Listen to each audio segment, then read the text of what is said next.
Hi friends, welcome to అక్షయ పాత్ర. నేను మీ తాడువైన Lavanya Yadav. Friends, మనం ఈరోజు చేసుకోబోయే రెసిపీస్ వచ్చి నేను కీర దోసకాయతో టమాటా వేసి కర్రీ చేస్తున్నాను. అది ఎలా చేయాలో ఇప్పుడు మీకు చూపిస్తాను. స్టవ్ వెలిగించుకున్నాం, బాండీ పెట్టేసుకుని కొంచెం ఆయిల్ యాడ్ చేసుకుందాం.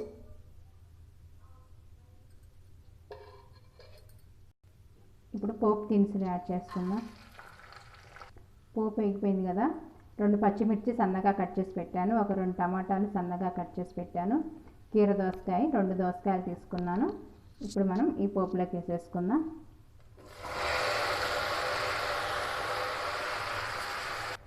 కొంచెం సాల్ట్ యాడ్ చేసుకుందాం, కొంచెం పసుపు యాడ్ చేసుకుందాం, కొంచెం అల్లం వెల్లుల్లి పేస్ట్ కూడా వేసేసుకున్నా, దంచి పెట్టుకున్న అల్లం వెల్లుల్లి పేస్ట్.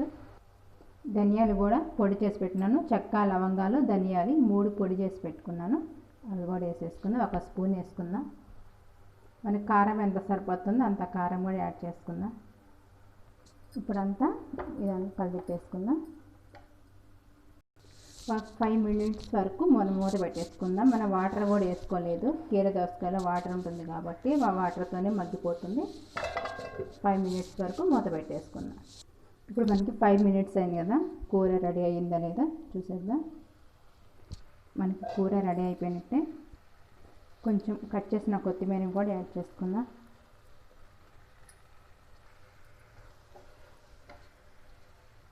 ఇప్పుడు స్టవ్ ఆఫ్ చేసుకొని బాండీ పక్కన పెట్టేసుకుందాం.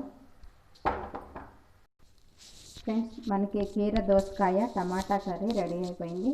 చూసారా ఫ్రెండ్స్, మన కీర దోసకాయ టమాటా కర్రీ చపాతీలోకి అయితే చాలా సూపర్గా ఉంటుంది. ఫ్రెండ్స్, మీకు ఈ వీడియో నచ్చినట్టయితే లైక్ చేయండి, షేర్ చేయండి, సబ్స్క్రైబ్ చేయండి. ప్లీజ్ సబ్స్క్రైబ్ అక్షయ పాత్ర. నా ఛానల్ కొత్తగా చూస్తున్న వాళ్ళు కూడా ప్లీజ్ సబ్స్క్రైబ్ అక్షయ పాత్ర.